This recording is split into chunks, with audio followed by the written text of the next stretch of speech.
O'rtachirchiq tumanidagi 2-sonli texnikumning bu yilgi bitiruvchilariga diplom topshirishga bag'ishlangan tantanali tadbir bo'lib o'tdi.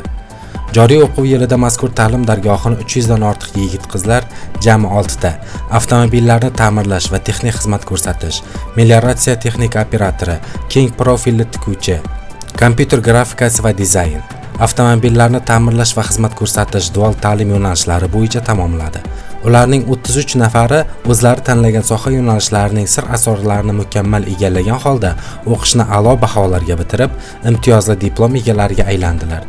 Kempenxva hududidagi tantanalar koshonasida bo'lib o'tgan bitiruvchi talabalarga diplomlarni topshirish marosimida ishtirok etgan Toshkent viloyati kasbiy ta'lim boshqarmasi boshlig'i Sohiba Hamroqulova mustaqil hayotga soha mutaxassislari sifatida qadam qo'yayotgan yoshlarga muvaffaqiyatlar tiladi.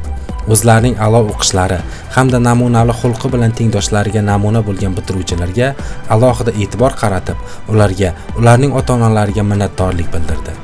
O'zlari tanlagan kasb-hunarlar bo'yicha o'rta maxsus ta'limga va kasb mahoratiga erishgan bitiruvchi yoshlar qo'llariga diplomlarni qabul qilib olar ekanlar, katta hayajon bilan 2 yil davomida ta'lim bergan ustoz murabbiylarga minnatdorlik izhor etdilar. Tadbir kuy-qo'shiqlarga ulanib ketdi. Jonibek Obloqulov, Ma'murjon Bozoraliyev, Mashal gazetasining markaziy Toshkent kanali uchun O'rtachirchiqdan tayyorlandi.